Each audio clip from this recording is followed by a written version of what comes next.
so my first month there, knowing I had come into kind of a broken situation was, my first priority was to meet individually one-on-one with all, like, 45 employees. Mm.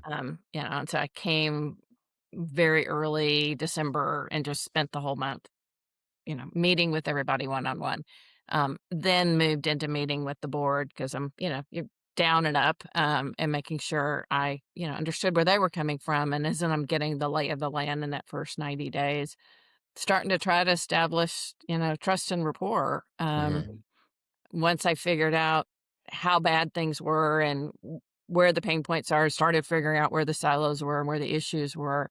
It was like, you recognize there were just people that weren't communicating well. And then I just started with offsites with the senior team every quarter where we would Mm. start to address things Mhm. like communications and we started with that, tell me one thing you like about this person. Everybody goes around the room, and then one thing you think would improve, and when everybody Mm. goes around the room, and really kind Wow. of getting some stuff out on the table that they weren't willing to discuss in the past. Yeah. Mhm. Um, Phyllis, and can then can I and can then I kinda pause? used to maybe my mothering stuff, the 2 Yeah. that wouldn't get along, that had finally uncovered this. I'm like, "You 2 go stand in the corner and stare at each other until you figure out how to talk together with it."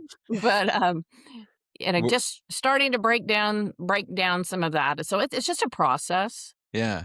I'd love to, like, lean in a little bit more Yeah. on what I heard you say if I heard you right, you were doing, like, a group feedback protocol where people Mhm. Mhm. in the team were sharing affirmation and strengths and also some opportunities for improvement, but That's you were right. doing that while everybody was hearing that as people Yes. shared it about Yeah, each other. it was a leadership team of 8, I think, at the Yeah. time, Mhm. plus myself. But yes, like, everybody in the room, I felt like these guys had made it this far. They were frustrated. They needed to see me leading. They Yeah. needed to gain confidence. They needed to see where my heart was. I let them start with me. Mm. They'd Mhm. been with me a few months at that point. So, like, Mhm. we started with them telling me and believe me, they had no issue telling me what they thought was working and what wasn't. But I felt like that began this process. And I think after we did a lot of exercises at that one, kind of trying to dive deep into getting to know each other better and what our why is, why we're here.